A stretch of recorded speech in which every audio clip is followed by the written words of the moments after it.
Hi friends, ఒకప్పుడు private స్కూళ్ళలో చదవాలంటే ఒక దిగువ మధ్యతరగతి కుటుంబానికి చాలా పెద్ద భారం. ఆ భారాన్ని తట్టుకోలేక చాలా మంది గవర్నమెంట్ స్కూల్లో తమ పిల్లల్ని చదివిస్తూ ఉంటారు. కానీ డబ్బున్నోళ్ళకి మాత్రం అన్ని సదుపాయాలతో ఇంటర్నేషనల్ స్కూల్స్ అనేవి వచ్చేసాయి. ఆ స్కూల్స్ ఎలా ఉంటాయంటే క్లాస్ రూమ్లే ఏసీలతో ఉంటాయి. అంతేకాకుండా పిల్లలు స్కూల్కి వెళ్ళి రావడానికి వాహనాలు కూడా ఏసీలోనే ఉంటాయి. అలాగే మధ్యాహ్నం భోజనం కూడా స్కూల్లోనే పెడతారు. దాదాపు సంవత్సరానికి కొన్ని లక్షల రూపాయలు ఆ స్కూళ్లు డబ్బున్న వారి దగ్గర నుండి అమెంటీస్ రూపంలో చార్జ్ చేస్తుంది. ఇదే ఇలా ఉంటే ప్రపంచంలోనే రిచెస్ట్ పర్సన్ అయిన అనిల్ అంబానీ వాళ్ళ పిల్లలు చదివిన స్కూల్లో ఫీజు ఎంత ఉంటుందో తెలుసా? తెలిస్తే మీరు ఖచ్చితంగా నోరు ఆవలించాల్సిందే. ఒకసారి ఎస్బీఐలో పనిచేసే వర్కర్స్ ఒక పని చేయడం వల్ల ఆ బ్యాంక్ లో ఉన్న ఎంప్లాయీస్ అందరినీ అరెస్ట్ చేశారు. మరి అది ఎందుకో మీకు తెలుసా? పోయిన సంవత్సరం దివాళీకి మీరు వెలిగించిన బాంబు ఈ సంవత్సరం దివాళీకి పేలబోతుంది. మరి అది ఎలాగో మీకు తెలుసా? వీడియో చాలా ఇంట్రెస్టింగ్ ఉండబోతుంది. ఏమాత్రం మిస్ చేయకుండా వీడియోని చివరి వరకు చూడండి. అంతకంటే ముందు మీరు ఇదివరకు ఎప్పుడు చూడండి కొన్ని అద్భుతమైన ఇంట్రెస్టింగ్ ఫ్యాక్ట్స్ గురించి మీకు తెలియని కొన్ని ఆసక్తికరమైన విషయాలు ఈ వీడియోలో తెలుసుకునే ముందు మా ఛానల్ సబ్స్క్రైబ్ చేయడం మాత్రం మర్చిపోకండి. ఇక టాపిక్ లోకి వెళ్దాం. అప్పుడప్పుడు మన చేతి వేళ్లకున్న గోర్ల మీద దెబ్బలు తగులుతూ ఉంటాయి. ఒకవేళ దెబ్బ గట్టిగా తగిలితే ఆ గోరు మీద మార్క్ అనేది వస్తుంది. గోరు మీద కలిగిన ఆ దెబ్బ గోరు పెరిగే కొద్దీ గోరుతో పాటు వెళ్ళిపోతూ ఉంటుంది. కానీ ఆ ప్రాసెస్ చాలా స్లోగా ఉంటుంది. ఒకతను అతని గోరు మీద తగిలిన దెబ్బని ప్రతిరోజు ఇలా ఫోటో తీయడం వల్ల అది గోరుతో పాటు ఎలా పోతుందో క్లియర్ గా చూపించాడు. చూడడానికి అది ఎంతో క్రేజీగా కూడా అనిపించింది. ఈ మధ్యన సినిమా హీరోలకి ఫ్యాన్స్ ఎక్కువైపోయారు. ఆ ఫ్యానిజం మరీ ఎక్కువైపోతే ఆర్మీలు అయిపోయారు. అల్లు అర్జున్ ఆర్మీ, పవన్ కళ్యాణ్ ఆర్మీ అని ఎక్కడ పడితే అక్కడ ఫ్యాన్స్ ఆర్మీ ఆర్మీ అంటారు. కానీ నిజానికి గ్రూప్ ఆఫ్ ఫ్యాన్స్ ని ఆర్మీ అంటారు. ఒక 10 కప్పలు గ్రూప్ గా కనిపించాయి అనుకోండి, దాన్ని ఆర్మీ అంటారు. ఎందుకంటే గ్రూప్ ఆఫ్ ఫ్రాగ్స్ ని ఆర్మీ అని పిలుస్తారు. సాధారణంగా మనుషులకి బాధలు వచ్చినప్పుడు డిప్రెషన్ లోకి వెళ్ళిపోతారు. అదే విధంగా నీళ్ళలో ఉండే చేపలు కూడా డిప్రెషన్ లోకి వెళ్ళిపోతాయంటే మీరు నమ్ముతారా? మనుషులు నేల మీద ఉంటారు, ఏడుపు వస్తే కన్నీళ్ళు వస్తాయి. ఆ కన్నీళ్లు ఎదుటి వాళ్ళు చూసినప్పుడు వీడు డిప్రెషన్ లో ఉన్నాడు అనుకుంటాం. కానీ చేపలు 24 గంటలు నీళ్ళలోనే ఉంటది. నీళ్ళలో ఉంటే కన్నీళ్ళు ఎలా కనిపిస్తాయి? అది డిప్రెషన్ లో ఎలా ఉన్నట్టు మనకు అర్థమవుతుంది. చేపలు అనేవి దాని యొక్క మూడ్ ని ఫేషియల్ ఎక్స్ప్రెషన్ ద్వారా చూపిస్తాయి. ఒకవేళ చేప లోన్లీగా ఉన్నా, దాని చుట్టూ ఎన్వైరన్మెంట్ బోరింగ్ గా ఉన్నా, దాని యొక్క ఫేషియల్ ఎక్స్ప్రెషన్ డల్ గా పెడుతుంది. మీ అక్వేరియంలో కూడా ఇలా చేపలు బోరింగ్ గా కనిపించాయి అనుకోండి, అవి చాలా స్ట్రెస్ లో ఉన్నాయని గుర్తించాలి. కొన్ని సందర్భాల్లో చేపలు ఎక్కువ స్ట్రెస్ లోకి వెళ్ళిపోతే అవి ఆహారాన్ని కూడా తినడం మానేస్తాయి. కొంతకాలానికి నీటిలో కూడా ఈదకుండా ఒక మూలకి అలా పడుండి చివరికి చనిపోతాయి. గ్యాంగ్స్టర్స్, మాఫియా అనేది కేవలం సినిమా వరకే పరిమితం అనుకుంటే మీరు పొరపడట్టే. నిజానికి గ్యాంగ్స్టర్స్, మాఫియాలను నడిపే ఒక ఊరు కూడా ఉంది. ఆ సిటీ మెక్సికన్ సిటీ. అక్కడ అడుగడుగున మీకు ప్రమాదం పొంచి ఉంటుంది. ఎక్కడ చూసినా మాఫియా, క్రైమ్, డ్రగ్సే మీకు ఎక్కువగా కనపడతాయి. మెక్సికోలో రాత్రిపూట్ల తిరగడం అంటే గ్యాంగ్స్టర్స్ తో గోళీలాట ఆడుకున్నట్టే. ఆ మెక్సికో సిటీలో జీవించేవారు ప్రతిరోజు ఒక సర్వైవల్ గేమ్ ని ఆడుతున్నట్టుగానే ఉంటది. ఎప్పుడు తమ యొక్క ప్రాణాలు పోతాయో వారికి కూడా తెలియదు. ఒక చిన్న బెట్, ఆ బెట్ గనక గెలిస్తే నీకు ఒక పూట భోజనం వస్తుంది అని చెప్పడం ద్వారా ఈ ప్రపంచానికి ఒక అథ్లీట్ దొరికాడు. అది ఇలాంటి అథ్లీట్ కూడా కాదు, ఈ ప్రపంచంలోనే అత్యంత వేగంగా పరిగెత్తే అథ్లీట్. అతను ఎవరే కాదు, ఉసేన్ బోల్ట్. చిన్నతనంలో అతను బడిలో చదువుకునేటప్పుడు లంచ్ బ్రేక్ లో తన క్లాస్మేట్స్ తో కలిపి గ్రౌండ్ లో ఆడుకుంటున్నారు. అప్పుడు తన యొక్క క్లాస్మేట్స్, నువ్వు ఈ పరుగు పందెంలో గనక గెలిస్తే నీకు ఒక లంచ్ మీల్ ప్రొవైడ్ చేస్తామని చెప్తే ఉసేన్ బోల్ట్ ఆ పరుగు పందెంలో గెలిచాడు. కానీ అప్పుడు ఎవరికి తెలియదు, తన తోటి విద్యార్థులు ఒక ప్లేట్ మీల్స్ కోసం కట్టిన బెట్టే ఫ్యూచర్ లో ఒక కొత్త చరిత్రకి నాంది పలుకుతుందని. యుఎస్ లో ఎక్కువగా కార్ రేసింగ్లు అనేవి జరుగుతూ ఉంటాయి. కానీ మీకు తెలుసా, అమెరికాలో జరిగిన మొట్టమొదటి కార్ రేస్ లో గెలిచిన కార్ యొక్క స్పీడ్ ఎంతో తెలుసా? కేవలం గంటకి 7 మైళ్ళు మాత్రమే. ఆ రేసు 1895 లో జరిగింది. అప్పుడుండే కార్లు ఇప్పుడుండే హైపర్ కార్ల ఫాస్ట్ గా ఉండేవి కాదు. ఆ కార్లో టర్బో ఇంజిన్స్ లేవు, ఏరో డైనమిక్స్ లేవు. అందులో కేవలం ఒక బేసిక్ మోటార్, సన్న చక్రాలు కలిగిన టైర్లు, వాటితోటే మెల్లిమెల్లిగా ఆ కార్లు నడిచేవి. అప్పట్లో ఆ వాహనాలు 7 మైళ్ళు పర్ అవర్ వెళ్తేనే అది ఒక గొప్ప విషయం. కానీ ఒక్కసారి ఊహించుకోండి, ఇప్పుడున్న ఫార్ములా కార్లు ఆ టైంలో అంత స్పీడ్ గా ప్రయాణిస్తే వాళ్ళు నిజంగా పిచ్చోళ్ళు అయిపోయేవారు. రీసెంట్ గా తమిళనాడులో ఒక దొంగల ముఠ ఏకంగా ఒక బ్యాంకే పెట్టేసింది. అది ఇలాంటి బ్యాంక్ కాదు, ఏకంగా ఎస్బీఐ బ్యాంక్ బ్రాంచ్ ని పెట్టేసింది. బోర్డులన్నీ ఎస్బీఐ లానే ఉన్నాయి, బ్యాంక్ కూడా ఎస్బీఐ లానే ఉంది. లోపలికి వెళ్తే లాకర్స్ కూడా సేమ్ ఎస్బీఐ లానే ఉంది. మొత్తం ఫేక్ ఎస్బీఐ బ్రాంచ్ ని ఓపెన్ చేశారు. అంతేకాకుండా అందులో ప్రొఫెషనల్ స్టాఫ్, అలాగే దానికి ఒక వెబ్సైట్ ని కూడా క్రియేట్ చేసుకున్నారు. అందరికి నమ్మించేలా ఒక SBI బ్రాంచ్ లా దాన్ని డిజైన్ చేశారు. ముందు జనాలకి ఎవ్వరికి దాని మీద డౌట్ రాలేదు. ప్రజలు నార్మల్ గా బ్యాంక్ వెళ్లి ట్రాన్సాక్షన్స్ కూడా చేసుకున్నారు. కానీ ఎక్కడ దొరికిపోయారంటే కస్టమర్స్ కి ఒక డౌట్, ఏంటి బ్యాంకులో డబ్బులు కట్ అవట్లేదు, ఎప్పుడెళ్ళినా ఇసుక్కునే బ్యాంక్ స్టాఫ్ ఇంత పొలైట్ గా మాట్లాడుతున్నారు, SBI బ్యాంక్ ఇలా ఉండకూడదే అని డౌట్ వచ్చింది. ఎందుకంటే SBI యొక్క అసలైన రెప్యుటేషన్ ఏంటంటే వారి యొక్క స్టాఫే. ఎప్పుడెళ్ళినా సిరాకు మొహాలు వేసుకుని ఆ స్టాఫ్ ఉంటారు. ఏది అడిగినా గానీ సరిగ్గా సమాధానం చెప్పరు. కానీ ఈ ఫేక్ SBI బ్రాంచ్ లో మాత్రం స్టాఫ్ చాలా పొలైట్ గా సమాధానాలు చెప్తున్నారు. ట్రాన్సాక్షన్స్ చాలా ట్రాన్స్పరెంట్ గా ఉంటున్నాయి. నార్మల్ SBI ఎంప్లాయీస్ కంటే చాలా ప్రొఫెషనల్ గా యాక్ట్ చేశారు. ఆ ప్రొఫెషనలిజం వల్లే వారు దొరికిపోవాల్సి వచ్చింది. ఆ తర్వాత అథారిటీస్ కి తెలిసిన తర్వాత ఆ స్కామ్ ఎక్స్పోజ్ అయింది. ఆ SBI లో ఉన్న అందరు ఎంప్లాయీస్ ని అరెస్ట్ చేశారు. మీకు ఎప్పుడైనా ఈ తురందుల కీటకం గనక కనపడితే దాని చుట్టుపక్కల ఉండకుండా మీరు పారిపోవడం చాలా మంచిది. ఎందుకంటే అతి చిన్నగా కనిపించే ఈ పురుగు ఒక్కోసారి కుడుతుంది. అది కుట్టినప్పుడు నొప్పి ఎంత భయంకరంగా ఉంటుందంటే ప్రపంచంలోనే ఏ తేనెటీగ కుట్టినా గానీ దానంత పవర్ఫుల్ గా కుట్టలేదు. ఎక్స్పర్ట్స్ కూడా చెప్పిన విషయం ఏంటంటే మీకు గనుక అనుకోకుండా ఇది కుడితే ఇంకా ఏమీ చేయలేం, దాని నొప్పిని భరించాల్సిందే. ఎన్ని పెయిన్ కిల్లర్లు ఇచ్చినా గానీ ఆ నొప్పిని తట్టుకోవడం చాలా కష్టం అని చెప్పారు. ఎప్పుడైనా ఖాళీ ప్రదేశాల్లో అడవి ప్రాంతాల్లో గనక ఇలాంటివి కనపడితే వీటి నుంచి చాలా దూరంగా ఉండడం మంచిది. ఎందుకంటే ఒక తేలు కుడితే ఎంత నొప్పి వస్తుందో అంతకు 10 రెట్ల నొప్పి ఇది కుడితే వస్తుంది.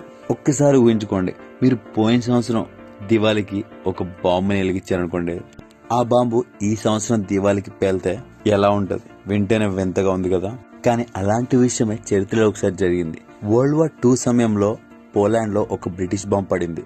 ఆ బాంబు స్ట్రైట్ గా పోలాండ్ లో ఉండే ఒక కెనాల్ లో పడింది. ఆ కెనాల్ లో ఆ బాంబు పడిన చాలా కాలానికి ఆ బాంబు పేలింది. ఆ బాంబుని 1945 లో బ్రిటన్ జర్మనీ మీద ప్రయోగించింది. ఆ ప్రయోగంలో ఆ బాంబు వెళ్లి ఒక కెనాల్ లో పడింది. 70 ఏళ్ల వరకు ఆ బాంబు సైలెంట్ గానే ఉంది. కానీ ఏమైందో తెలియదు, 75 ఏళ్ల తర్వాత ఆ బాంబు ఒక్కసారిగా పేలిపోయింది. పోలీస్ నేవీ ఆ బాంబుని గుర్తించినప్పుడు దాన్ని డిఫ్యూజ్ చేద్దామని చాలా ప్రయత్నించారు. కానీ ఆ బాంబు మాత్రం ఏమాత్రం కాంప్రమైజ్ అవ్వలేదు. చాలా కాలం వెయిట్ చేశారు, టైం వచ్చింది, ఇక పేలాల్సిందే అని ఒక్కసారిగా పేలిపోయింది. అది పేలినప్పుడు ఆ బాంబు నీటిలో ఉండడం వల్ల నీటిలో ఒక మ్యాసివ్ ఎక్స్పోజర్ అనేది జరిగింది. కానీ చుట్టుపక్కల వారికి ఎటువంటి ప్రాణ నష్టం జరగలేదు. జపాన్ దేశంలో డాక్టర్స్ ఒక యూనిక్ థెరపీని తమ యొక్క పేషెంట్స్ కి ప్రిస్క్రైబ్ చేస్తారు. దాన్నే షిన్లిన్ యూకు అంటారు. అంటే దాన్ని ఫారెస్ట్ బ్రీతింగ్ అంటారు. అంతేకాకుండా అది ఒక సైంటిఫిక్లీ ప్రూవెన్ టెక్నిక్ కూడా. అలా ఫారెస్ట్ లో బ్రీతింగ్ తీసుకోవడం వల్ల మెంటల్ మరియు ఫిజికల్ గా కూడా ఎంతో దృఢంగా ఉంటారు. 1980s లో జపాన్ లో ఎప్పుడైతే అర్బనైజేషన్ పెరుగుతూ పోయిందో అప్పుడు జనంలో స్ట్రెస్ అనేది పెరిగిపోయింది. అప్పుడు ఎక్స్పర్ట్స్ ఎన్నో ప్రయోగాలు చేసి కనిపెట్టింది ఏంటంటే నేచర్ తో టైం స్పెండ్ చేస్తే స్ట్రెస్ లెవెల్స్ అనేవి తగ్గిపోతాయని కనుక్కున్నారు. నేచర్ లో ఎక్కువగా ఉండడం వల్ల యాంగ్జైటీ, డిప్రెషన్ తగ్గుతుందని గుర్తించారు. ఫారెస్ట్ బ్రీతింగ్ చేయడం వల్ల కార్టిసాల్ లెవెల్స్ అంటే స్ట్రెస్ హార్మోన్స్ ని తగ్గిస్తుంది. ఒకవేళ మీరు కూడా బాగా స్ట్రెస్ గా ఫీల్ అవుతే ఫారెస్ట్ లోకి వెళ్ళి ఫారెస్ట్ బ్రీతింగ్ చేయండి, మీ మనసు చాలా ప్రశాంతంగా ఉంటుంది. ల్యూవ్రే మ్యూజియం, ఇది ప్రపంచంలోనే అతిపెద్ద ఫేమస్ ఆర్ట్ మ్యూజియం గా చెప్పుకుంటారు. ఈ మ్యూజియం ఫ్రాన్స్ లో ఉంది. ఈ ప్రపంచంలో ఎంతో అందమైన మోనాలిసా పెయింటింగ్ కూడా ఇప్పటికీ ఆ మ్యూజియంలోనే ఉంది. ఆ మ్యూజియం ఎంత పెద్దగా ఉంటుందంటే ఒక గోడ మీద ఉన్న ఆర్ట్ని 3 సెకండ్ల పాటు చూస్తే మొత్తం మ్యూజియం చూడడానికి మీకు 3 నెలలు పడుతుంది. ఎందుకంటే ఆ మ్యూజియంలో 100 వేలు కాదు, కొన్ని లక్షల ఆర్ట్ పెయింటింగ్స్ ఉన్నాయి. నేల మీద మంచు అనేది తెల్లగా ఉంటుంది, కానీ ప్లూటో మీద మంచు అనేది ఎర్రగా ఉంటుంది. అది చూడడానికి ఎంతో యూనిక్ గా మరియు సర్ప్రైజింగ్ ఫ్యాక్ట్ గా ఉంటుంది. ఒక్కసారి ఊహించుకోండి, మన నేల మీద కూడా ఎరుపు మంచు పడుతుంటే ఏదో రక్తపు ముద్దలు పడుతున్న ఫీలింగ్ కలుగుతుంది. నాసాకి చెందిన న్యూ హారిజాన్ మిషన్స్ ఆ విషయాన్ని డిస్కవర్ చేశాయి. 2015లో నాసా తమ యొక్క స్పేస్ క్రాఫ్ట్ ని ప్లూటో సర్ఫేస్ యొక్క డీటెయిల్ ఇమేజెస్ ని పంపినప్పుడు ప్లూటో యొక్క రెడ్ స్నో ఆ ఫోటోలో క్లియర్ గా కనిపించింది. ఒకవేళ ఇవాళ మీరు పడుకున్నప్పుడు మీ కల్లో ఒక కళ వచ్చింది అనుకోండి, ఆ కళను మీరు మర్చిపోయేలోపే మీ కళలో మళ్ళీ 6 కళలు పైగానే వస్తాయి. ఎందుకంటే ఒక మనిషి యావరేజ్ గా 4 నుండి 6 కళలు కంటాడు. ఎవరికైతే రాత్రి పడుకున్నప్పుడు వచ్చిన కళ పూర్తిగా గుర్తుందో వారు చాలా లక్కీ సర్వైవల్ అనే చెప్పాలి. ఎందుకంటే చాలా మందికి పగలు లేచినప్పుడు కల్లా రాత్రి వచ్చిన కళలో 90% మర్చిపోతారు. మీకు ఎప్పుడైనా డౌట్ వచ్చిందా, అంబానీ ఫ్యామిలీ యొక్క పిల్లలు ఏ స్కూల్లో చదువుతారో? అమెరికాలోని పెద్ద పెద్ద స్కూల్లోనా లేదా క్యాంబ్రిడ్జ్, ఆక్స్ఫర్డ్ లాంటి యూనివర్సిటీల్లోనా? అసలు ఏ స్కూల్లో చదువుతారు అనే డౌట్ వచ్చిందా? కానీ నిజానికి అంబానీ ఫ్యామిలీ వాళ్ళు చదువుకోవడానికి వారికి సొంతంగా ఒక స్కూలే ఉంది. వారి యొక్క పిల్లల్ని ఆ స్కూల్లోనే చదివిస్తారు. ఆ స్కూల్ పేరు ధీరుభాయ్ అంబానీ ఇంటర్నేషనల్ స్కూల్. 2022లో వచ్చిన ఒక న్యూస్ ప్రకారం ముఖేష్ అంబానీ యొక్క మనవడు కూడా నర్సరీ ఈ స్కూల్లోనే జాయిన్ చేశారు. ఆ స్కూల్ యొక్క ఛాన్సలర్ నీతా అంబానీ మరియు వైస్ ఛాన్సలర్ ఈషా అంబానీ. కానీ ఇప్పుడు మీకు డౌట్ వచ్చు, ఈ స్కూల్లో అసలు ఫీజు ఎంత ఉంటుందో అని. ముందుగా నిజం చెప్పాలంటే ఆ స్కూల్లో చదువుకోవడానికి అంబానీ ఫ్యామిలీ ఎటువంటి ఫీజును చెల్లించాల్సిన అవసరం లేదు, ఎందుకంటే ఆ స్కూలే వాళ్ళది. కానీ ఆ స్కూల్లో చదువుకోవడానికి అవుట్ సైడర్స్ కి అడ్మిషన్ కావాలంటే, ఎల్కేజీ చదవాలంటే ఆ స్కూల్లో 1,60,000. అదే ఇంటర్ వరకు వస్తే ఆ స్కూల్ యొక్క ఫీజు 20 లక్షల వరకు ఉంటుంది. ఆ స్కూల్లో అడ్మిషన్ దొరకాలంటే డబ్బిస్తే సరిపోదు. ఆ స్టూడెంట్ యొక్క ఫ్యామిలీ బ్యాక్గ్రౌండ్ ని బట్టి సెలబ్రిటీ పిల్లల, ఇండస్ట్రియలిస్ట్ పిల్లల అని చూసి ఆ స్కూల్లో అడ్మిషన్స్ ఇస్తారు. బాలీవుడ్ యాక్టర్స్ అయిన జాన్వీ కపూర్, ఖుషీ కపూర్, సారా అలీ ఖాన్ వంటి యాక్టర్స్ ఆ స్కూల్లోనే చదువుకున్నారు. బాలీవుడ్ లో ఉండే స్టార్ కిడ్స్ అందరూ ఆ స్కూల్లోనే చదువుకుంటారు. ఈ ప్రపంచంలోనే అత్యంత ఈజియెస్ట్ పని ఏంటంటే కాపీ చేయడం. కొంతమంది మార్కెట్ లో దొరికే ప్రొడక్ట్స్ ని కాపీ కొడతారు, కొంతమంది సినిమా యాక్టర్లనే కాపీ కొడతారు, కొంతమంది అయితే యూట్యూబ్ ఛానల్ నే కాపీ చేస్తున్నారు.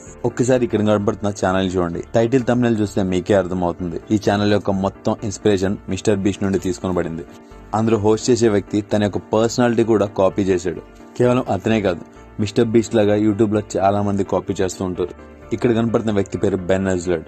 ఇతడు కెనడా దేశానికి చెందినవాడు.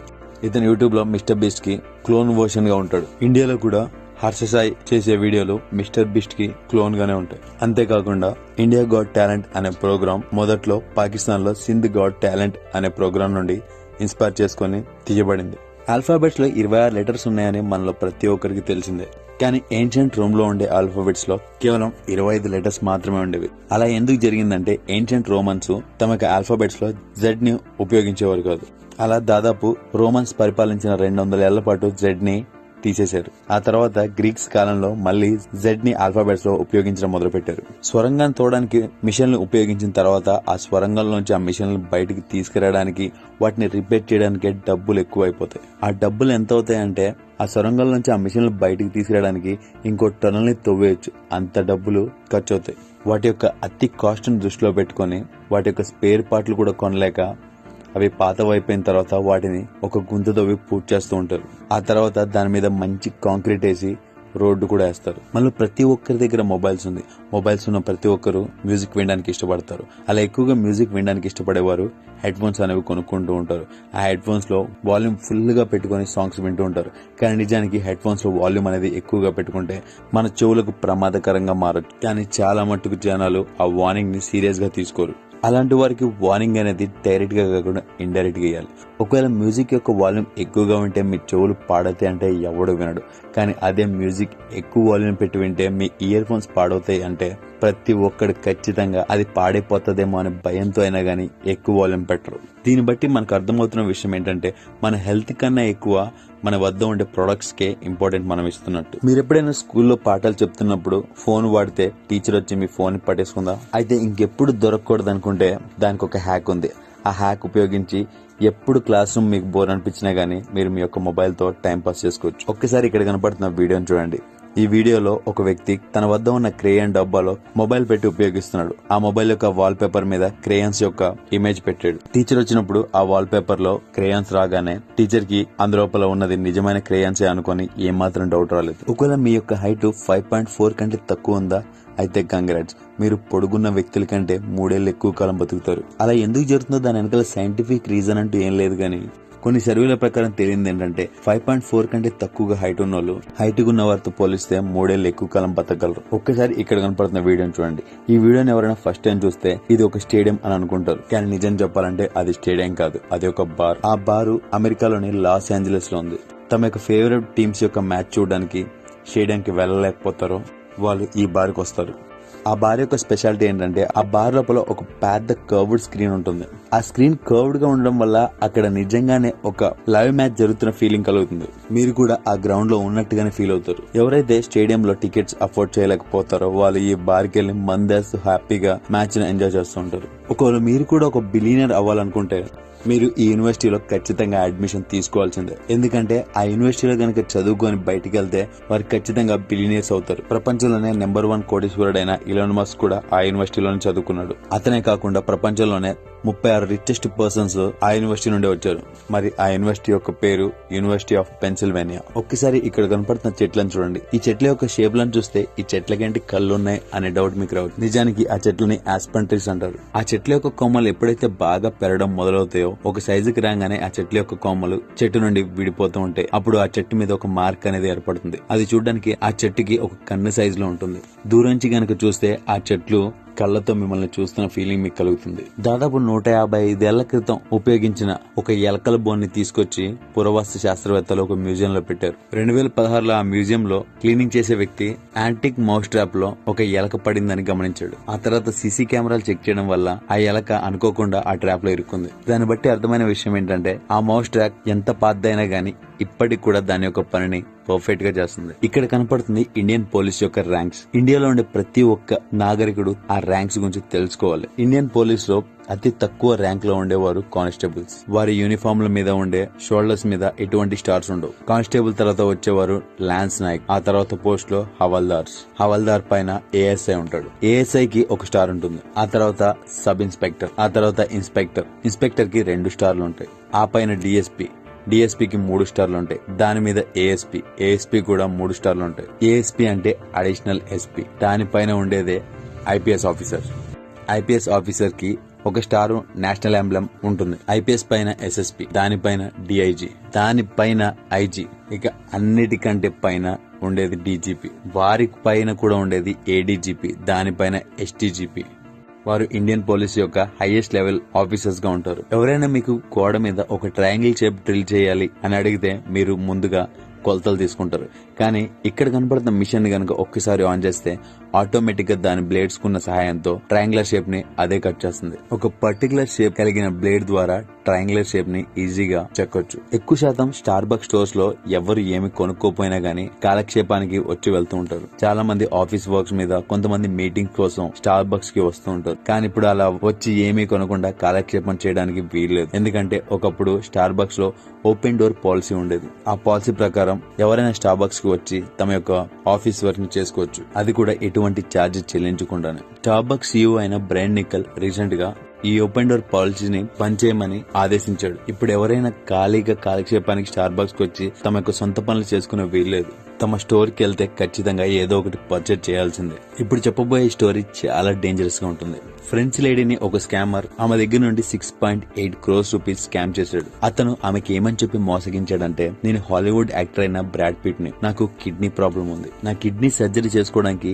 నాకు కొన్ని డబ్బులు కావాలి. రిపోర్ట్స్ పంపడానికంటే ముందు ఇన్స్టాలో ఆ స్కామర్ ఆమెకి మెసేజ్ పెట్టాడు. ఆ తర్వాత ఏఐ జనరేటెడ్ వీడియోస్, ఫోటోస్ ని ఉపయోగించి ఆమెని కన్విన్స్ చేశాడు. అతను ఆంజెలినా జోలీతో డివోర్స్ అవ్వడం కారణంగా నా యొక్క బ్యాంక్ అకౌంట్ సీజ్ అయిపోయింది అని మొత్తం స్టోరీ అల్లేశాడు. ఇక ఆ అమ్మాయి ఆ వ్యక్తి నిజంగానే బ్రాడ్ పిట్ అని పూర్తిగా నమ్మేసింది. ఆమె అతను ఎంతగా నమ్మేసిందంటే ఆ విషయంలో హస్బెండ్ తో గొడవపడి హస్బెండ్ కి డివోర్స్ ఇచ్చేసింది. ఆ తర్వాత నెమ్మదిగా అందరికి తాను బ్రాడ్ పిట్ గర్ల్ ఫ్రెండ్ అని చెప్పుకోవడం మొదలుపెట్టింది. అలా ఆ స్కామర్ ఆ లేడీ నుండి దాదాపు $8 lakh అంటే 6.8 crore రూపీస్ తొబ్బేశాడు. ఆ స్కామ్ అనేది ఎప్పుడు బయటపడిందంటే, రియల్ బ్రాడ్ పిట్ తన యొక్క గర్ల్ ఫ్రెండ్ తో పిక్చర్స్ దిగి సోషల్ మీడియాలో పెట్టడం వల్ల తనని బ్రాడ్ పిట్ మోసం చేశాడంటూ ఆమె మీడియాకు వచ్చింది. అప్పుడు స్కామర్ దగ్గర మోసపోయినని అసలు విషయం తెలుసుకుంది. కానీ అప్పటికే చాలా లేట్ అయిపోయింది. ఆ స్కామర్ ఇంటర్నెట్ ఉపయోగించుకొని ఆ డబ్బులతో చెక్కేశాడు. నెట్ఫ్లిక్స్ లోనే అత్యంత ఫేమస్ మూవీ ఏదంటే స్క్విడ్ గేమ్ అంటారు. ప్రపంచంలో ఈ సినిమాకి చాలా ఆదరణ ఉంది. కానీ స్క్విడ్ గేమ్ కంటే ముందే బాలీవుడ్ అలాంటి సినిమా ఒకటి తీసేసింది. ఆ సినిమా పేరే ధమాల్. ఆ సినిమా యొక్క ఎగ్జిక్యూషన్ మొత్తం చూడడానికి స్క్విడ్ గేమ్ లానే ఉంటుంది. ఆ సినిమాలో హీరోలు డబ్బుల కోసం ఏదైనా చేయడానికి వెనకాడరు. అలాగే మనీ హైస్ట్ సిరీస్ కూడా చాలా సినిమాలు కాపీగా వచ్చాయి. బాలీవుడ్ లో తీసిన జవాన్ మరియు ఫర్జీ సినిమాలు కూడా మనీ హైస్ట్ నుండే కాపీ చేయబడ్డాయి. మనం సినిమాల్లో అప్పుడప్పుడు డైనోసార్ యొక్క స్కెలిటన్స్ చూస్తే అవి చూడడానికి ఇలా కనిపిస్తాయి. ఆ స్కెలిటన్ మీద మజిల్ ని ర్యాప్ చేస్తే అప్పుడు డైనోసార్స్ ని మనం ఈ విధంగా ఇమాజిన్ చేసుకోవచ్చు. అవి చూడడానికి చాలా భయంకరంగా కనిపిస్తాయి. కానీ నిజం చెప్పాలంటే డైనోసార్స్ చాలా క్యూట్ గా కూడా ఉండొచ్చు. NewYorker.com ప్రకారం డైనోసార్స్ ని మనం ఇప్పటి వరకు నడుస్తూ ఉండే యానిమల్ రూపంలోనే చూసాం. కానీ అవి ఎంతో అందమైన క్యూట్ రెక్కలు కలిగిన జీవులు కూడా అయి ఉండొచ్చు. దానికి పర్ఫెక్ట్ ఎగ్జాంపులే నెపోలియన్ ఒక పెద్ద రాజుగా చెప్పుకుంటారు. కానీ అతని యొక్క హైట్ 5 అడుగులు మాత్రమే. హిట్లర్ ని కూడా ప్రపంచాన్ని జయించిన ఒక నియంతగా చెప్పుకుంటారు, కానీ హిట్లర్ యొక్క హైట్ కూడా 5 అడుగులే. పొట్టిగా కనిపించేవి అంత ప్రమాదం కాదనుకోకూడదు, పొడుగ్గా భయంకరంగా కనిపించేవన్నీ ప్రమాదకరమైనవి అని కూడా అనుకోకూడదు. ఏమో డైనోసార్లు కూడా అప్పుడు గాల్లో రెక్కలతో ఎగురుతూ క్యూట్ గా ఉండేవేమో, ఎవరికి తెలుసు. ఇక్కడ కనపడుతున్న ఫోటో వెల్విచియా మిరాబిలిస్ అనబడే ఒక రకమైన డెజర్ట్ ప్లాంట్. ఇది నమేబియా మరియు అంగోలా డెజర్ట్స్ యొక్క నేటివ్ ప్లాంట్ గా చెప్పుకుంటారు. దీని యొక్క ప్రత్యేకత ఏంటంటే ఆ డెజర్ట్ లో ఉండే హార్ష్ కండిషన్స్ అన్నిటిని తట్టుకుని అక్కడ ఉండే ఎంతో కొంత హ్యూమిడిటీని క్యాప్చర్ చేస్తూ కేవలం 2 పొడవాటి లీవ్స్ ని కలిగి ఉంటుంది. ఈ అరుదైన డెజర్ట్ ప్లాంట్ దాదాపు 500 నుండి 600 సంవత్సరాలు జీవం కలిగి ఉంటుంది. కొన్ని చెట్లయితే దాదాపు 2000 సంవత్సరాల నుండి ఇంకా అలానే బతుకున్నాయి. మన ఇళ్లలో ఎక్కువగా కుక్కల్ని పెంపుడు జంతువుగా పెంచుకొని వాటిని మన ఇంటికి గార్డ్స్ గా పెట్టుకుంటారు. కానీ అమెరికాలోని కొంతమంది ప్రజలు గీజ్లని అంటే అడవి బాతుల్ని తమ ఇంటికి గార్డ్స్ లా పెట్టుకుంటారు. ఇళ్లలోనే కాదు, అమెరికాలో ఉండే చాలా మోడర్న్ ఫార్మ్స్ లో ఈ గీజ్లని గార్డ్స్ గా ఉపయోగిస్తారు. వీటికి ఉండే షార్ప్ ఐసైట్, స్ట్రేంజర్స్ యొక్క అన్యూజువల్ వాయిసెస్ ని గుర్తుపట్టగలే టాలెంట్ వీటిని ఒక మంచి గార్డ్ అనిమల్ గా చేస్తాయి. అంతేకాదు 2006లో పబ్లిష్ అయిన ఇండస్ట్రియల్ సెక్యూరిటీ సంబంధించిన హ్యాండ్ బుక్ లో వీటిని ఒక మంచి సెక్యూరిటీ యానిమల్ గా రికమెండ్ చేయడం జరిగింది. ఈ ప్రపంచంలో ఉండే అన్ని స్పైడర్లు గనక ప్రపంచంలో ఉన్న 8 బిలియన్ జనాల మొత్తాన్ని కేవలం ఒకే ఒక్క సంవత్సరంలో తినేయగలవు. మార్చి 2017లో పబ్లిష్ అయిన ఒక స్టడీ ప్రకారం గ్లోబల్ స్పైడర్ కమ్యూనిటీ మొత్తం దాదాపు 400 నుండి 800 మిలియన్ టన్నుల ప్రేని చంపి తినేయగలవంట. అయితే ఈ ప్రపంచంలో ఉండే హ్యూమన్స్ అందరి వెయిట్ కలిపితే దాదాపు 287 మిలియన్ టన్నుల బరువు వస్తే దీన్ని బట్టి అర్థం చేసుకోండి స్పైడర్స్ యొక్క పవర్ ఎంత ఉంటుందో. మనలో కొంతమంది ఎన్ని గంటలు నిద్రపోయినా లేచేసరికి బద్ధకంగా టైర్డ్ గానే ఉంటారు. అదే కొంతమంది కొంతసేపు నిద్రపోయినా గానీ చాలా యాక్టివ్ గా ఉండగలరు. అయితే ఇలా ఎక్కువసేపు పడుకున్నా గానీ ఎక్సెసివ్ గా టైర్డ్ అయ్యే వారి కండిషన్ ని హైపర్ సోమ్నియా అని అంటారు. అలాంటి వారికి ఎక్కువగా నైట్ మేర్స్ వచ్చే అవకాశం ఉంది. మన ఇండియాలోని సిటీల్లో సైడ్ వాక్స్ అనేవి ఉంటాయి కదా, అవి చూడడానికి నార్మల్ గానే ఉంటాయి. కానీ అన్ని దేశాలకి భిన్నంగా ఉండే జపాన్ దేశం యొక్క సైడ్ వాక్స్ లో కొంచెం స్పెషాలిటీ ఉంది. అదేంటంటే ఆ సైడ్ వాక్స్ లో హీటింగ్ స్పెషాలిటీ కలిగిన సైడ్ వాక్స్ ఉంటాయి. ఎప్పుడైనా హెవీ స్నోఫాల్ అయినప్పుడు ఆ ప్లేస్ అంతా మంచుతో కప్పుకుపోతే ఈ హీటింగ్ ఫెసిలిటీని ఉపయోగించి ఆ ప్లేస్ ని ఈజీగా క్లియర్ చేయగలరు. ఒకవేళ మీరు ఎక్కువ వీడియో గేమ్స్ ఆడుతూ మీ సమయాన్ని గడిపినట్లయితే, అలాగే వాటికి మీరు ఎక్కువగా ఎడిక్ట్ అవుతున్నట్లయితే సాధారణ మనుషుల కన్నా మీకు ఎక్కువగా లూసిడ్ డ్రీమ్స్ వచ్చే అవకాశం ఉంది. లూసిడ్ డ్రీమింగ్ అంటే మీరు కలలో ఉన్నట్లు మీకు స్పష్టంగా తెలిసి కూడా మీరు యాక్షన్స్ ని కంట్రోల్ చేయగలరు. అంటే ఆ కండిషన్ లో మీరు కలలో ఉన్నట్లు మీకు స్పష్టంగా తెలుస్తుంది. అంటే ఆ కలలో నేను చచ్చిపోయినా పర్లేదు, ఇది కలే కదా అనే ఫీలింగ్ మీకు కల్లోనే కలుగుతుంది. ఏంటి నిజంగా ఇలా కూడా అవుతుందా అని అనుకుంటున్నారా? వీడియో గేమ్స్ ఎక్కువగా ఆడితే అలానే అవుతుంది. హైపర్ టైమేషియా, దీన్ని ఒక సూపర్ హ్యూమన్ టైమేషన్ అని కూడా అన్నారు. ఒకవేళ మీకు మీ జీవితంలో ప్రతి డే ప్రతి మూమెంట్ యాక్యురేట్ గా గుర్తున్నట్లయితే ఎలా ఉంటుందో మీరు ఎప్పుడైనా ఊహించారా? ఈ హైపర్ టైమేషియా కండిషన్ కలిగి ఉన్న మనుషులకి మెమరీ పవర్ అనేది చాలా ఎక్కువగా ఉంటుంది. వీరు ఏ రోజు ఏ సంఘటన ఎలా జరిగిందని చాలా యాక్యురేట్ గా గుర్తించుకోగలరు. అయితే 2021 నాటికి ఈ ప్రపంచంలో కేవలం 62 మందికి మాత్రమే ఈ కండిషన్ ని గుర్తించారు. ఒక్కోసారి ఈ కామర్స్ వెబ్సైట్ అయిన అమెజాన్, మింత్రా, ఫ్లిప్కార్ట్ లలో ప్రోడక్ట్ యొక్క ప్రైస్ సడన్ గా డ్రాప్ అవుతూ ఉంటాయి. వాటినే లైట్నింగ్ డీల్స్ అంటారు. అవి ఎంతో సేపు ఉండవు, కానీ ప్రైస్ మాత్రం చాలా తగ్గిపోతుంది. ఆ డీల్స్ మెరుపు తీగలాగా వచ్చి వెళ్ళిపోతూ ఉంటాయి కాబట్టి దాన్ని లైట్నింగ్ డీల్స్ అని అంటారు. మెరుపు అనేది ఎప్పుడు వస్తుందో తెలియదు. అలాగే అమెజాన్ లో ఆ ప్రోడక్ట్ యొక్క ప్రైస్ ఎప్పుడు తగ్గిపోతుందో కూడా తెలియదు. కానీ మెరుపు పడినప్పుడే చూడాలి, ఆ లైట్నింగ్ డీల్స్ ప్రైస్ తగ్గినప్పుడే కొనాలి. అప్పుడే కిక్ ఉంటుంది. సర్ ఐజాక్ న్యూటన్ యొక్క పన్నుని 1816 లో $633 సేల్ అవడం జరిగింది. అది అప్పట్లోనే ఒక గోల్డ్ రింగ్ కి సెట్ చేసిన మోస్ట్ వాల్యుబుల్ టూత్ గా గిన్నిస్ బుక్ లో రికార్డ్ కి ఎక్కడం జరిగింది. ఇప్పుడు దాని యొక్క వాల్యూ $62,000, అంటే దాదాపు 50 లక్షల పైమాట. ఏంటి ఒక పన్ను విలువ 50 లక్షల అని షాక్ అవుతున్నారా? మరి గొప్పలంటే అంతే ఉంటది, వారి యొక్క పళ్ళకు కూడా చాలా వాల్యూ ఉంటుంది. ఈ ప్రపంచంలో ఇప్పటి వరకు మ్యానుఫ్యాక్చర్ అయిన కార్స్ అన్నిటిలో బెస్ట్ సెల్లింగ్ కార్ ఏంటో తెలుసా? అదే టొయోటా కొరల్లా. 1966 లో ప్రొడక్షన్ మొదలైన ఈ కొరల్లా మోడల్ అన్ని వర్షన్స్ కలిపి దాదాపు 50 మిలియన్ యూనిట్స్ పైగానే అమ్ముడైంది. ప్రపంచంలోనే కార్స్ హిస్టరీలోనే మోస్ట్ మ్యానుఫ్యాక్చర్డ్ కార్ గా నిలిచిపోయింది. మీకు ఎప్పుడైనా డౌట్ వచ్చిందా ఈ ప్రపంచంలోనే అతి పెద్ద టాలెస్ట్ బిల్డింగ్ అయిన బుర్జ్ ఖలీఫా ఎందుకు కూలిపోదని? ఈ ప్రపంచంలోనే ఇది ఒక అద్భుతమైన కట్టడం. దీన్ని కట్టింది శాంసంగ్ కంపెనీ వాళ్ళు. శాంసంగ్ కంపెనీ ఇండియాలోనే ఫోన్లు తయారు చేస్తుంది, కానీ ప్రపంచం అంతటా అన్ని పనులు చేస్తుంది. ఈ బుర్జ్ ఖలీఫా యొక్క ఎత్తు 828 మీటర్లు. దీంట్లో మొత్తం 163 ఫ్లోర్స్ ఉంటాయి. దీని యొక్క బరువు వింటే మీ మత్తి పోవాల్సిందే. దీని బరువు 5 లక్షల టన్నులు. ఇది ఎడార్లో ఉండే ఇసుకలో కట్టినప్పటికీ ఎందుకు కూలిపోలేదు? ఎటువంటి వాతావరణంలో అయినా నిలబడి ఎలా తట్టుకోగలుగుతుంది అని షాక్ అవుతున్నారా? దాని వెనకాల 2 ఇంజనీరింగ్ రీజన్స్ ఉన్నాయి. మొదటిది ఆ బిల్డింగ్ యొక్క స్ట్రాంగ్ హెక్సాగనల్ కోర్. అంటే ఇక్కడ కడుతున్న ఈ పిల్లర్ లాంటి స్ట్రక్చర్స్ 100 కిలోమీటర్ల వేగమైన గాలి వీచిన తట్టుకొని నిలబడగలదు. ఇది బిల్డింగ్ ని ఎక్కువగా బెండ్ అవ్వకుండా చేస్తుంది. బిల్డింగ్ కి సంబంధించిన లిఫ్ట్ సిస్టమ్ కూడా ఈ హెక్సాగనల్ కోర్ లోనే కలిపి నిర్మించారు. అలాగే దీని యొక్క బరువు 5 లక్షల టన్నులు. ఇంత బరువు వల్ల ఇది భూమిలోకి దిగిపోయే అవకాశం ఉంది. కానీ ఇలా జరగకుండా ఈ బిల్డింగ్ ఫౌండేషన్ చాలా లోతుగా నిర్మించారు. బుర్జ్ ఖలీఫా బేస్ యొక్క లోతు ఎంత ఉంటుందో తెలుసా? ఒక 10 అంతస్తుల బిల్డింగ్ ఎంత ఎత్తుంటుందో అంత లోతుకి ఈ బిల్డింగ్ యొక్క ఫౌండేషన్ ఉంటుంది. దానివల్ల ఈ బిల్డింగ్ కి ఏమీ కాదు. మరొక షాకింగ్ ఫ్యాక్ట్ ఏంటంటే ఆ బిల్డింగ్ కింద ఉండే బేస్ మొత్తానికి ఎలక్ట్రిసిటీ పవర్ సప్లై కలిగి ఉంటుంది. ఎందుకంటే సముద్రం దగ్గరగా ఉంటుంది. ఆ సముద్రంలో ఉండే సాల్ట్ వాటర్ బిల్డింగ్ లో ఉండే ఐరన్ ని పాడు చేసే అవకాశం ఉంది. అందుకోసం ఈ ఎలక్ట్రిసిటీ బిల్డింగ్ ఫౌండేషన్ లో ఉండే ఐరన్ ద్వారా పాస్ అవుతూ ఐరన్ తుప్పు పట్టకుండా చేస్తుంది. ఇండియా నుండి అమెరికాకు ప్రయాణించే ప్రతి ప్లేన్ కొంచెం వంపుగా నార్త్ పోల్ వైపు ప్రయాణిస్తాయి. అలా ఎందుకో మీకు తెలుసా? ఫ్లైట్స్ తలుచుకుంటే ఇండియా నుండి అమెరికాకి స్ట్రైట్ గా కూడా వెళ్ళగలవు. కానీ ఎప్పుడు కూడా ఏరోప్లేన్స్ కర్వ్ తిరుగుతూనే వెళ్తాయి. అలా ఎందుకంటే మన భూమి రౌండ్ గా ఉంటుంది. భూమధ్య భాగంలో చుట్టుకొలత ఎక్కువగా ఉంటుంది. అలాగే ధృవాల వైపు వెళ్లే కొద్దీ చుట్టుకొలత తక్కువగా ఉంటుంది. అలా ఉన్నందుకు ఎయిర్లైన్స్ అన్ని ఒక ఇంట్రెస్టింగ్ కాన్సెప్ట్ ని కనిపెట్టాయి. అదే the great concept of circle అని.